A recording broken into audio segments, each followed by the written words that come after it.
नाशिकच्या सातपूर परिसरातील श्रमिक नगर येथील 7 माऊली चौकात विद्युत वायरीचा शॉक लागून 20 वर्षीय तरुण मंगेश राणे याचा दुर्दैवी मृत्यू झाल्याची घटना दिनांक 1 सप्टेंबर रोजी सकाळी 11:30 वाजेच्या सुमारास घडली होती। त्याच्या अनुषंगाने आज दिनांक 4 सप्टेंबर रोजी शिवसेना उद्धव ठाकरे गटाचे जिल्हा प्रमुख सुधाकर बटगुजर, महानगर प्रमुख विलास शिंदे व शिवसैनिकांनी राणे कुटुंबियांना भेट दिली। तसेच बोलताना सांगितले की येत्या 8 दिवसात राणे कुटुंबियांना न्याय मिळाला नाही तर शिवसेना स्टाईलने आंदोलन करू असा इशारा यावेळी त्यांनी दिला आहे।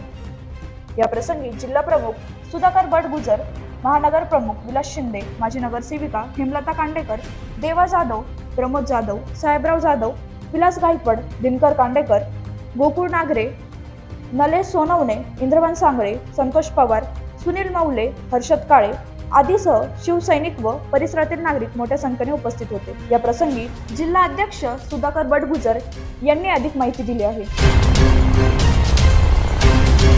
महावितरण कंपनीच्या चुकीमुळे मंगेश राणेचा या ठिकाणी अपघात झाला आहे। प्रथम दर्शनी ज्या ठिकाणी इलेक्ट्रिकल इन्स्पेक्टरने इन्स्पेक्शन केलं पाहिजे ते इथं झालेलं दिसत नाही।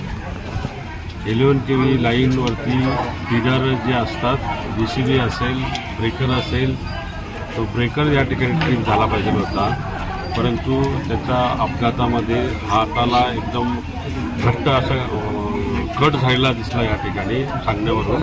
त्यामुळे MSCBच्या गंतान कारभारामुळे हा अपघात झालेला आहे आणि MSCBने ही जबाबदारी स्वीकारावी आणि मृत झालेला जो मंगेश राणे आहे त्याला आर्थिक मदत करून त्यांच्या कुटुंबाला सहकार्य करावं। जर त्यांनी 8 दिवसात मदत नाही दिली तर शिवसेना रस्त्यावर उतरून आंदोलन। लोकशास्त्र न्यूजसाठी बंटी आढाव, सातपूर।